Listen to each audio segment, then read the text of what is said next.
TV bene kontole mi ma fon ganji ami kudo me pipon kudo oye ipo nuwi wa mi ton wen do me ko de mi do apa eton na mi gbon mi oyin do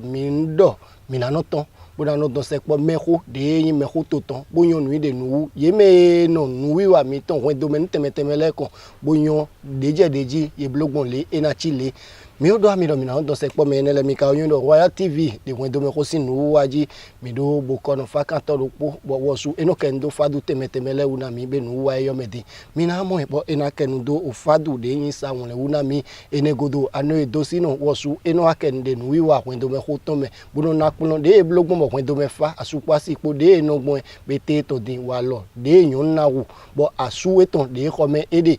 pe no pona tin bo sun lo su kaduna blo de yin eton dada bo fi kwa si po ilana jijo obo na mo ndu e amo nu wa wen do me ko te ton mi do se po me la ko do po avino nu wa vino yon gbede ato ene mi ka fun mo ifo kan yi ne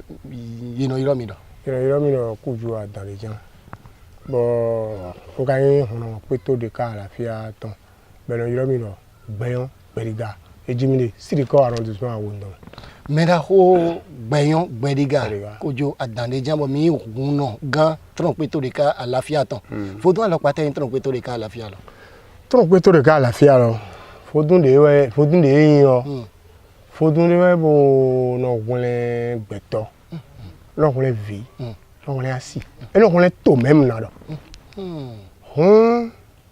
we asi fodun tron pe to de ka lo endo fodun tron pe to de ka fodun de bo no gunle vi bo no gunle asi bo no gunle to wen fodun de mi si e ne mi le mi mo fodun mo nkan don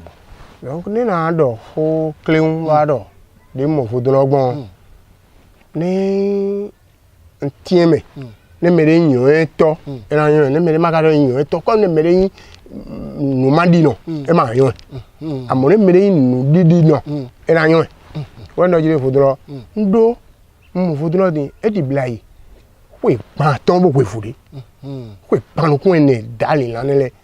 be mi aro sun po ere wa blo pe gban ton die mi o bi fodun ne me no mo nko don e te kan mi bi e me bon de hemi bi o me toji gbe lo toji gbe bo yin foduro de me no na foduro mele wa ndo ayo mejire de we de toji we na na be gbere lo toji o de no de gbegbe do de ni no ko gbe bo yin meho ma no kanu bi e bon yin gbe we de ndo dizi apa ko yo vie de kuku do toji e blo no vi mi ton le kuku no vi jire de kuku bi o ru be jiji ti ro fure mo je kuku mi ru mi da si bo je vijiji won bo vije kuku do mi je kuku ji no e wa di do peto ma ro ja jiji gbagbede ku lo gbe ndo konton le we ni foduro e de peto atongo mo si de awonu kame peto atongo nkan ton oyi fodun mo nkan ton wa wonu kame iye oyi de awonu kame bo mi mo ye me aton ene le wi mo me aton le o e ma nyina do e tra me yin wona ite mai wona dibe bon weden mele ko le de mi no le ko le weden le wutu jawe weden de mi mo de si ite kon ilega de fle yo de modo gan me yo de modo kan me hoton de ndolo akpla mi o pla imo me na fodun mi le de gbe akplo mi sire tezin kamere me ore we kun ga mi ton lo de we de won ikpla mi mo kun bo bodo nya o ne gbigbo yi fle ma di mais gbegbe yin fle o kama da gbigbo mi viku da de gbigbo mi bo yin fle no hamono mi bo yin fle gbegbe yin ko gbe jija yin chududududu zanzan bo le gbe mi le pon fide jan wa di e nga o fide nga ogbon fide ze yo ulema bon ndi ayi jijo ko yogwe do ayin ni ayin no hamono yin do takameli le e no zan de bo vile wa piri bo wa ganji yo zin agbare ji mi do zin sa bon ya fi pori foto no kun ko abi foto no wa o ndo de gbigbo je mi de fle tro ndo de gbigbo je do vi mo ku fi o ya fi ma ku fi o ne yo le di mo adudu e ne mo adudu e be ye ma su podo le ko le o nda itro bo se gbigbo je jo ai yi hwe o wa mo e bro e mi amblo no mi jan kere ne mi blo fi o vi mo ku ami e ni mi na ablo ami ne mi amblo ami trolo mi amblo ami tawo e ma yin do ko yin na ya lo bonde o e don do ko yin do ai do tawo don kun do ko do no le gele no le fe egbo nu e ko wa de ai gbaji bro dun job bi no blo amon de ko to ko ya boja no wara de mo si o me bodun no ra ko e don lo ka be no fo bon den do me ha edo ma fa de di wa fi di ni do ne ba bon wa do na ifu do amun ka jo nkunjo do azan kere do na do pin pa azan po do gbero po e den mo bon vo do ni e den yin do azan do pin do d'accord na tin den lo me yan ni vo do ado gbagbo ojo asin le tin bere ra san do bon ni do azede no wa hewe amadu ajon abi ade ajon de wa fi de osu an to eno nyawe adokwe ni no gbele you know do asan do ame ne do asan do awe amoro asin po reji mi ni boy le din dan asin po no eno jete no ali pere ali ne asin po ali bo ama i votran ama i do van tran bo asin po pere de amon bu kaka be de ko do po yi e so no ye eno ye nde donde me ndi ele zonje ye no je lewa me manyu ma si yon nde donde ndi yere wa ole na je me yin no bo de mele je yan iwe na yan mi yan ko den we so bo me ho le do jima ni do de ma lo do awe ni ablo so aton adokun do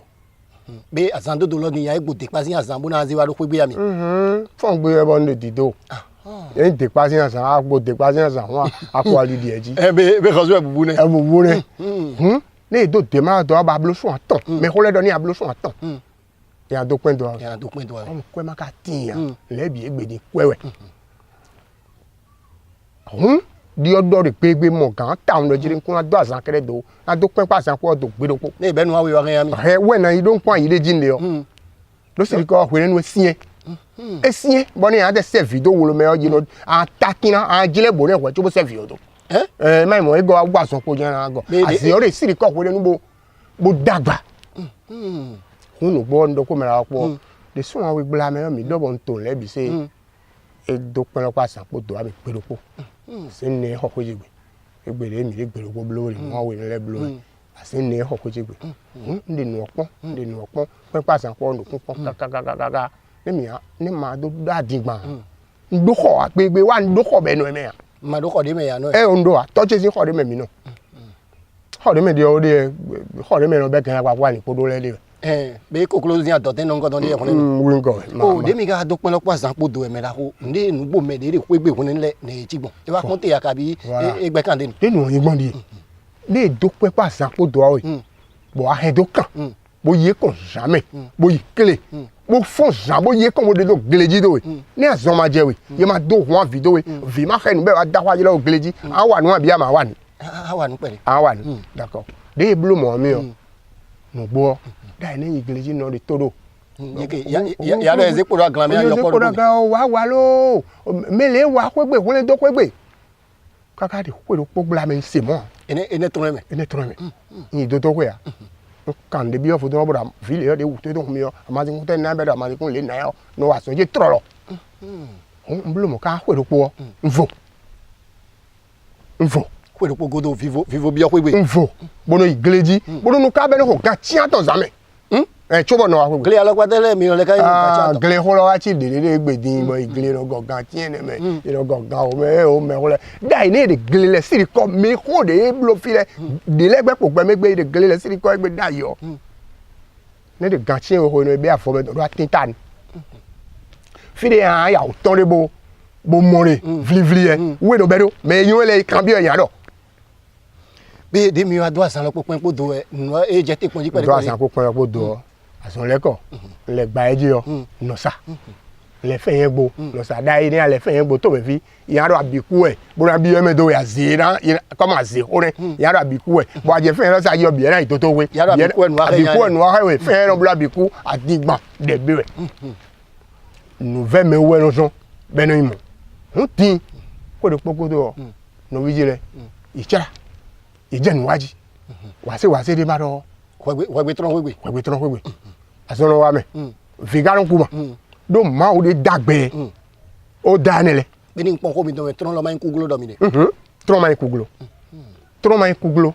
aji video te o ze vodon kon bo davi vi o wa gbe ganjia ndi wa fi lo de vodon na do ne ga imele bro le o deji bro re awa pon e dey mo ari do do de pon be idodi abi de nano menele you know de kun ago antron you don't know mayo e mayo amundi yo ndi na kakaka ndi natran Devi kuku noté bon mi je gleleji bon feyen wa je sisaji bon neje te kunji pere fide jan mi noté do vodun lo mede ne de ndokon gba san ko do bon le wa de te pon o feku le ko o no vije do ko leje jobu pere moji bo je titan bon de ma do le ko wa me do godo mi yoru mo chengi pere mi je nuklen de le bloji mi je gli pere hoji mi gba hobo no eme yere mon blo ina kan bi o me na no me bro de ka le je din ne ya blogun de ka mo bi e do ma fi de a je le odin de tin be yo ra sala gbo me kan bi e do ma ya fi de mi je fi din ya o sala gbo mi a ko gbo blo sala mele de wolo me nai mo ko e nenu o do kan me do kan gba san ko do fo do pa me we de pa we do da kan me wa de mo do ne be de di le ngo blo briki na go do bo de briki ho e ko do no je yin oji e yin ope to ko mi do yan e lenu agbe ho do me blo we bo do bo de briki blo la blo ho le gba ndo yan le gba je ni ko fle hun kwe ninu sara yo ra gbo ele na mi on ho le bi se be wa gbo bo na mi bo zemi se inu kon pe de mi di ho ka be yi mo le ka ko jije nko do gele ole ayi tin ho le nbo nko gele on le de gbo mi je de doji di o tu gwe nu wi wa lo dun fe ami ba yi ha ga bo information po be de no do de gbo mblo asa foto po be ko mi bo yan ne pere go apo ne po bo he no vigile foto le se ko mi le pele do ne le wu mi je ne le bloji de o a do kan be bloku ye ne o ada mi chengi oje waji ko nje ko gbe bi oji pere me no do mi he me ko gbele o ye no wu ka ro e ma so pa Royal TV Benin konton le mi do gbe na do propos mi ton le nu wa mi ton ko do me ko lo we de nu kan yi do bo mi ye me la ko adande jan ko jo sin ojo no me la ko ni hun gan ton pe to de ka àlàáfíà ton e bo ino ire do hun gan gbeyan gbediga de mi ka oyin gbon de nu wa yo ji emi de ke ni bo kono mi to de ko do mi poro no agba yo ji fi e ni wa kendo ofadu de yo ro sa won le wu na mi we chu bo mi na so le ko wa nu wa mi ton ji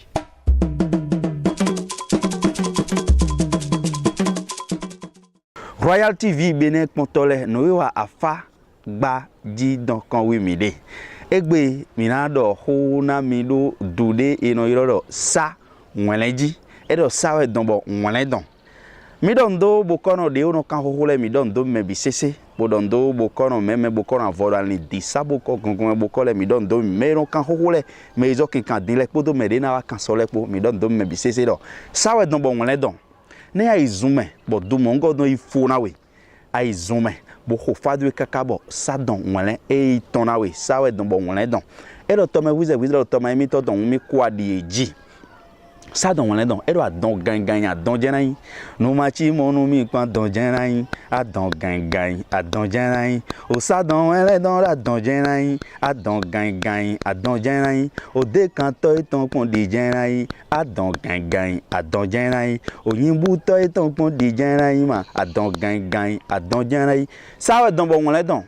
edo ne no ma chi mo na mi adon jenayin ye me de izume bo ite pori sadon wele don le ye yin me de bo na doze pon chanton bo don do opposing na emono yin de pepe na e ga don kaka e zono du de ye do sawe don bo won le don ne izume bo du mo ngo don fona we etele we anadu etele amanadu ne izume bo sa don won le don tona we ana yin me de bo nde no dalo emele bo no kansa le nsi sa de no dalo emono kansa ana kansa do e do ne ma do akule po mi wa we ya kibe ho ku bo wa sawe sa don won le don ne ya ki ayi zume bo sa don won le don e fona we nu de amana dule yedie sadon wele dono e madu nde no yoro do adalu e na du adalu a e kana du o khe wala de e na du sonu a e na du kokolo wala e kana da vodun sakpata sia do vodun sakpata we no cho sa don wele donzin o vi vodun sakpata e we do doji po vodun heavy sopo mi no nale o e na no wuli bonu we o nwe me sade yo tchenkume me isadi bo eno khulio sa don wele dono ena dua e yeno khia vodo kanji bo avo yeno khia do kanji no sa don wele dono ena khia vodo kanji ya sa we don bo wele don e lo to me wize lo to me mi to ton mi kwadi me ga izumbo ite sa don wele on do dandan bo hwe avode de bo ena no sani avode ne ton nya ga zo don se po mi ko bo ena do de na yin gbon abi yi vava no e don gon ena do sa don won le don zin avo de na sagbon ni bo gbe meton na fa ena do ni bika mi na do kanjifia mi yiro mi de numéro mi don 61 66 93 43 ji abi 96 54 39 45 a yiro mi deji le yo nous do sa don won le don me ole yo mi na do nu sa don won le ton edu aguri bo ka so do tan bo he na sunu mi me yin wana nu wa Royal TV be ne kontole me do France to mele ndondo me bi sese me do Amerique le ndondo mi Gabon we Côte d'Ivoire we ndondo me bi se me de Congo le Sénégal ndondo mi bene to ko fi besoin tolozin afoligbe wa ya daja me don ndondo me bi sese do ma una no koko mi ko do ai to ko yo don fa no mi na e kana no godo mi don afon bo zana kudo me ole minizo do e vendredi de eja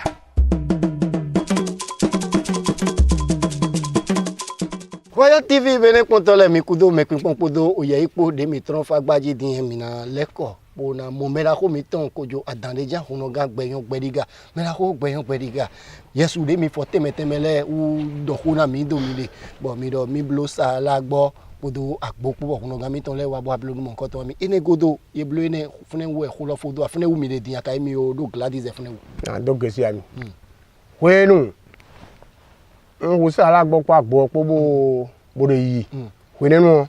me di wenu si asizo no yi me de fo kwe wenu ye ji asizo no si kan na meji bo enu no no daleji bo me no fon bro yi ikwe nka do nile ndo zinzande ni si asizo no wa kwejegbe e de gba wa sa ton no blo ni azon ma gbo lo era gbo de no gbogun die mana ko tale bo chi kwegbe o me de fo ntro ya si don be ko tale bo chi kwegbe ye we de tron se yin ko he gbele mi na wa fune zan de din mi no blogbon ba zon bla sa ton lo bono iwe bon asizo wa bon do atikene nde ti me yoro na ton glogbon ta ne ton glogbon ta ne tron no to ye na hu no ye na hu kan to ye na hu o to me we de bo na hu tron no do mo mi don bi sigmo ta yo e te ye blo awe bo aglo ase bo globo fodo na don lo fodo na don lo ya nle ni la ba kewu bo andi do to we do ason dia se to do we ni ile so godo to we ason na po we ni ile ase to lo so godo to we ason lojo po fun ason lo po we to we na trede to we na do de ipo e amo yan se me lo do fun bo bo de ami sara bo chocho sara o wa ma je ifire ason wa de fle bo ko jile because wa mine o ba ta le me ma yo nji ason do po ti bo nji ason do po ti bo o gba so lo ti bo da do yi blo bo ne to we ko du ba fire bo yi be de mi le no blogbon ke no blogbon nde yin ye yin la kan bo de nya ko do ipune mi no nya ene zo me o de po din yen je fune din yan gbo bo ni e ga je fune yen ma igbo ejo lo ne yen ma gbo hun me e fo yeso yesu de aro fo ede we nu ho wa fidi o we nu wa gun je din bo ndo we do ason de nu wa hewe tron do mi agbo aso lo ase koklo fi do po mi abiodo ni se koklo video po bo mi adadu koklo video ko ni ne mo e mo han mi ada edu ya ne no da koklo video no da do na ma yo de mi lo ni wa koklo video mi de ne se koklo video kwa ya fo yesu no we to po mbo ah yesu no for da bo kun do da igba body e fo fle e ma yin niveau mi le don e ma ko mi don de me wa mi don ko yin ni ke ni mi ble ne mi pon petono itoto kwe bone anyi mu bono do amanu kun no me hole dawe petono itoto kwe bode petono itoto kwe mo liji bo wono de ado wono de no kla ni anyi gbeto bo mo na zere gbeto godo no itoto kwe bono mo bro bo petono se fun do gonu mo do fi oglo o se fun le oui bono de blo na hun de do le fle yere do hun awe do hun aton jo bo fi o mo ma e ma se be gbeto e hun lo nu fun e gbeto e o yege owo ezun bo na do ami do ni do mede maklo mi do ko asede nu ahem dia jon na iho igba le taje na iho igba sakete aje yan to kesiwe aje don de dore amo wo yen lo nya o nya o kesi mi don we do hun do kesiwe do but mi do ase lo mi yon kesi ene mi le do pe na yi but mi yon kesi lo de di o fi ni jaleji ni me se asede mu mi ado e de gbe me gare bo re wai do o re nu we to mi no te ne ama gbede me ama yon nem de ipele gbelo to ba yon de no be gbelo amegbon mi le yon edin lo no se fun le bo yon de hun to kesi me ni ma mi de me ya pare we mi d'accord ma bo tin de me o di photo da si o ba fo yesu na bo ayin hun no kan pe Yo dawe ma. Demi do huno kan pe e huno lo fo e ton tin we. Glovo do fo e don matin. Glovo do fo e don matin. Mi gbe to le ba info. Ma ni matin no me audin. E ma yewe si ba. Mi do ma po. By the time ndo awo do jire. Awa kwejegbe ni. Wa so e bla ba wa kwejegbe. Ndo aro yan.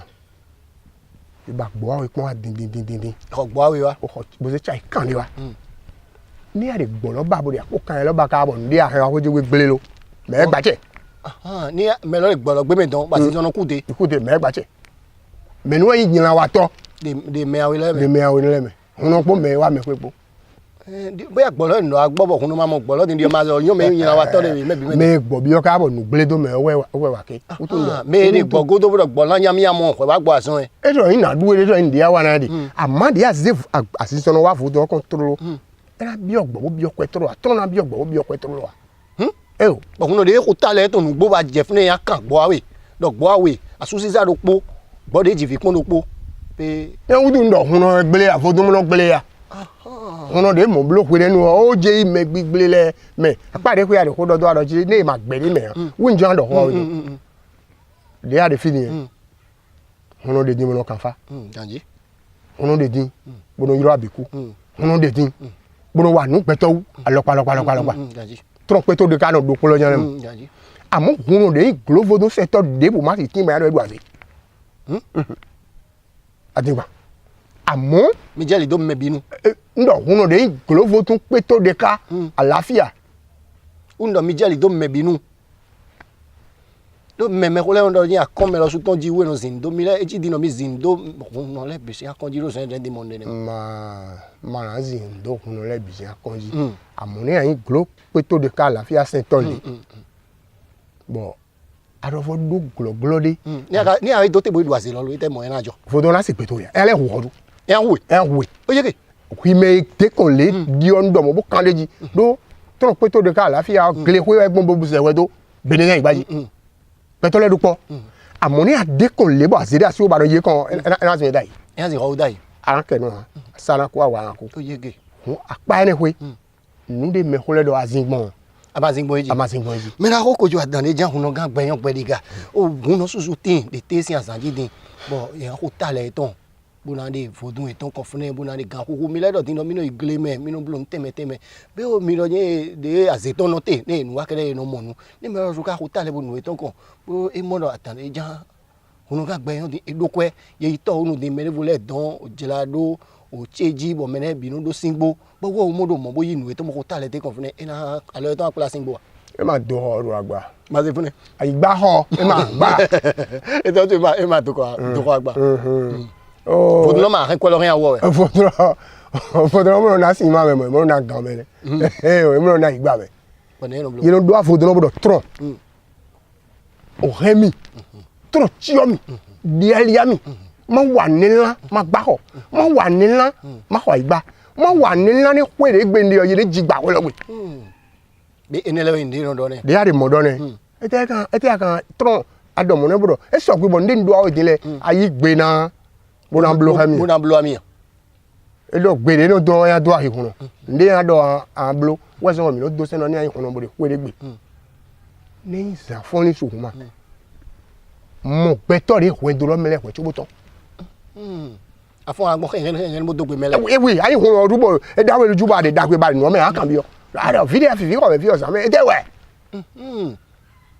ni aga do mo we ro nde ku wa idan lo we so bo fifi lo de mi yun lo o mene o eyan nde wa me na ko we na che na mi Royal TV bene konto le mi ku do me pin pon do ye ipo mi do gbe na do pro mi ton le nu fi wa mi ton won do me ko ji mi di bo mi yi kun no gan gbeyan gbediga si jono de te si azanji de mi ka oyun egbon anu edo si no enu wa kende nu wa mi ton me bono nakun lo de na blogbon bo won do le na fa do ni do asu no jijo wa si no jijo bo vile no jijo we se medicine gbe kele won do le na fa sunu de yin pe to e asun te ka yin ton bo na wa de won do pro mi wo fi fa na tin do sun de vo le tin de pa si eto le jan no yin la anu edo si no we ka monukunje ko ne le me mo na mi mo je me de me pede ni azon ni sun de to me ma wi wa hun to si no ni kende wa mi pede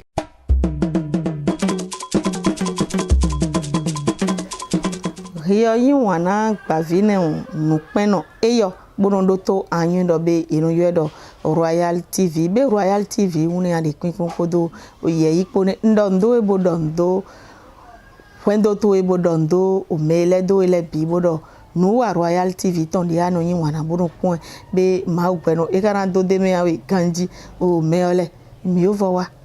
de mi wa tedi agbaji na fa nuwa wendo na fa ton de mi no pon de Royal TV die kan ton wevo ho de te bo mi ovowa mi abi wendo le me mi kana nanu ywe mi lele mi ando ho vude do wendo nindo e do wendo me a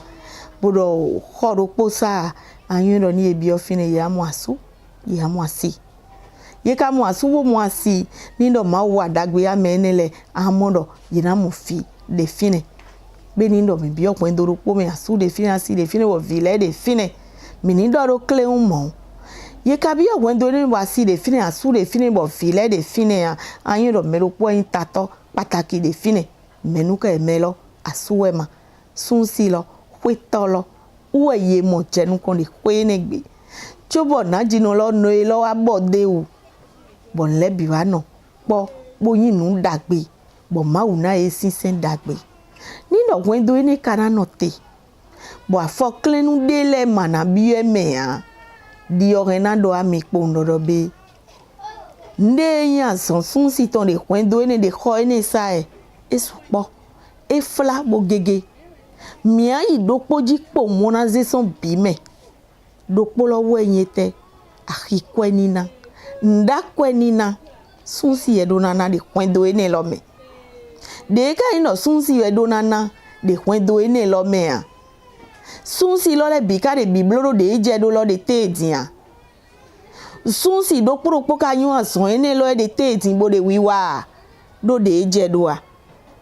meje Royal TV pon tole ejero mini dokodo bo kan hobio mi dele do apapo ene lo do mi wa sepo wendo le bo ba nu do mi mondo be nu ene lo no zon bo asupo asipo gbe to na no po awo eyin bo ve cho be ne adudo ho me pohun ho kara he kwe gbe wa ho me ya bo ye na kan bi obo ya dodo be akikwe mana akikwe ene lo sun sile bido na yin do nu pataki be ni ana trolo akana mo de do akpo etome ni amakana ina ho akpa we ina ho akpa fito elewu asiwe osu do na no aje kande le me na bloka ka bo na glo be na no dalo gba brown do cho asuye ka mo kwedi do ete mi le mi monte lo mi ni do ho jo ho mi de lebo yero komana nda kwelo de hosa bukaro isi yin do ahanu te bona de kwede tombo de hanjena bo wo yin mo gbe ne lo gbe yena gomana nda kwede hosa bona son bu yakoji bona idu akọ yena iwedu te asizana de hanji bona de nuho yena de kwete kwe vude de ande son kwe ne lo boze ayopole de hosa lo eglowe ye karantoli asisi moanyo wa utu bo sin homendo asibo gomana nda kwede hosa bo tombo ikponu izan kwea ejemo edoho do yopole se eton na de kule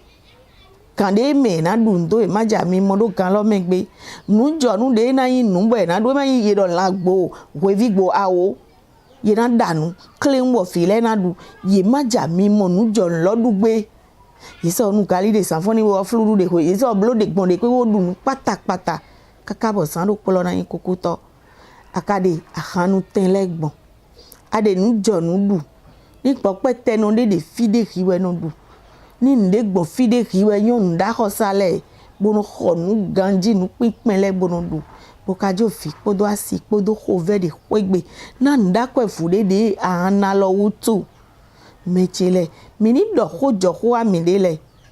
ni do fito de monblo ni nyu do nyona masubo de menemi me no name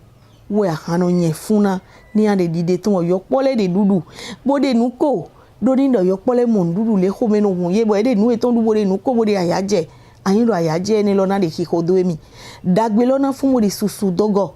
ni asiwe yozu de dudu bo ho me de hun hun amodo dagbe mi ton le binatun bo gofla métier Royal TV pontole te tomato de mo awune sunsile ni anyo sida boyo viji akara anyo sitoju boyo fitoju gbonda kwe ni na to idali mi dodo asonlole suma amoene loja mi iso me ke unde te boyo do mi azebo zedo tonu ami ena che ami kaka mi kudo me pipon bodo ye ipo.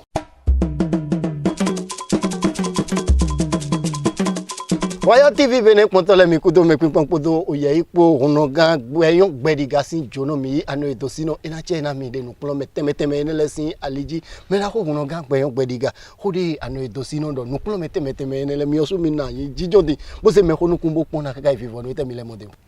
Hore dosino do ho jo ho edo ne mi pon ne mi ase fo ntron ne nzira pache kwe ne mi ase fo ntron bo amanan dudu asiwe dagbe de matin ma mo de lo me ndoni amanan dudu asiwe dagbe de matin ma mo de no me apa ne kwe yo ne mere hun pe to de ka lafia don ni rin gbangban bo se do to me do jawdu e de jijo egbe àmọ́ mi ma na dike be na jori ho mi don le sa we ndo jire adose asiwe bodo ma ifile o do ase mi don le mi jan ton de yo de fun 37 peto de ka àlàáfíà se teme je don bi okwe npe asose npe pere po npe gbo ikon npe glassway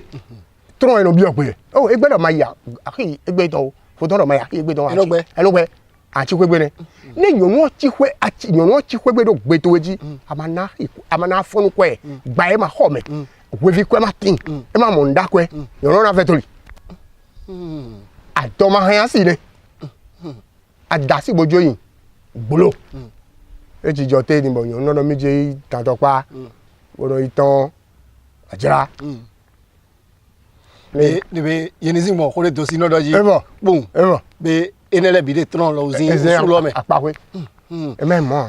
me la ho onogan gbeyon gbediga mi de onukedo tron sin aliji o mi do ni dopeto amigon asanton o ni po mi le mi ade adide de wo ton le bo ni rasan lo e po de jan to le na pinukun ewu bo apa enekwe mi so do ama teme bono zan de tron lo kon ya ka mi le mi do da iro mi no don ogulogbon ta me ni mi gbeje don mo don ogulogbon ta me po nko lo foro fun re mi do ama amare mi do e ma yin bo e ma yin pe amade mi do en do jire ni do me wa tro mi do bi si gbon ta re o ma ya kan o ya kan me ne mi de po si kan me bin de fi fine be de don sin do mi do ama de me wizian leji be na yo nde yin do ne fi fine no na leko e na leko o agana to no boy mi kan bi fo don ro amale mi na yaji e igbe eyin na me kokolo do yina chu kokolo fun do go kete e o imo we ne fo do igbe do mi na le ba mi blo tro me ora me lo ina mo wude o me la ko kuno ga gbayon gbediga mi do tron pe to de ka àlàáfíà mi do mi no fon zam no ko de mi no ko wen mi no ko de gan le bi pátápátá me bi ne to me mi ga de ko cho ba wonu wa tin bo de ajo nkan me o gan le pa che na to yo zo aga kaka wa do mon délégué mi ton le ji CA mi ton le mele au préfet le député le ministre le kaka mo to ga mi ton se je Patrice Talon ba mi aze me ne le bi pátápátá ko do Royal TV si ason ko lo po bi do alo me na o tron pe to de ka àlàáfíà mi don mi no ko de don bo tron ni do ejo amla tron be na fo mo de do gbeji bona iba no yesime de no hemenu glele na ichi zo wa e di aje ko ado trobe salam alaikum ade sara seru ampa trobe salam alaikum ade sara seru ampa be salam alaikum ade sara e tron abia fo pere jakata nkari konkonshon e wuriura e tron janu kusu janu kasa e papa kuma nini kunde gbogbo sami de ba e sakara bori kiti bori na jomi to ba yi nu kon pe tron apeleji apetos ape soleme ape jagara prakani nana nse bene to do alodo me nze togan Patrice nze da alodo me nze ministre to le do alodo me malo no hwan bi o to mi to me o mele se ale chef village le to vi pa le hebi mi le modo yo mi ore do yin do bene to ba bodo FIFA nínú eme Royal TV de wa mi gan dan yo me mo ko de na gan e pa che na ku lo le ku do azon gbele oh gan le nde utu e nde de na ho anya le bo na ho de fi bodo ko re pe si di ko de mi le fini alima wa to me lo me ko si di ko di e de o bene si to me bo ya do ku to nu to nu we do ma bo nya le ka dasa o sin ja ka cha o din bo le fi tron je na fe ko do nu me se we me to le po bo do kuro po e to le ye na ma gban kan du ma vo de ko e to le níṣẹ́ e te kan gban kan du ma vo lo awa so bo mo kwe bo zan a ma san to ya che me a ma san to vo me nu me se le ran he níṣẹ́ asolo yìnyín wà bọ̀ inú kan dé mi níṣẹ́ fi máa àwọn ẹkú tó yẹ níṣẹ́ sí àwọn ẹkú tó yẹ níṣẹ́ fami ètò ọ̀nà ganjí níṣẹ́ ní pọ́ńdókú ènúdù àsọ̀rọ̀ mẹ́ pọ́ńdókú lọ ńláńlá bẹ̀dá kọ̀ ẹ̀kún gbàgbọ́ gbá pété sí nìkọ́ sùsù náà déjì níṣẹ́ ń dẹ́ nílẹ̀ dé ká kòndé fi ẹgbẹ́ náà gbà yẹ ya níṣẹ́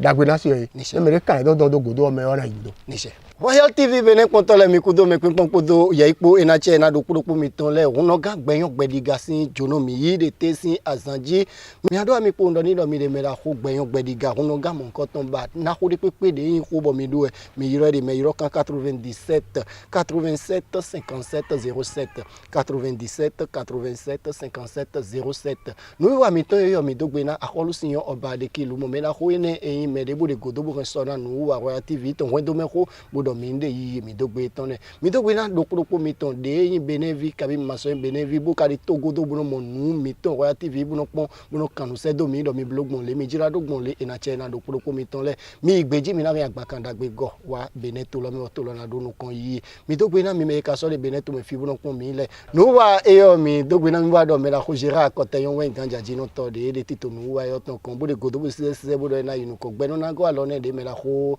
kuno ga gbe yon gbe de ga dogbon mi dogbe na ye me to podo mi pode te si anzanjile me la ho mi ton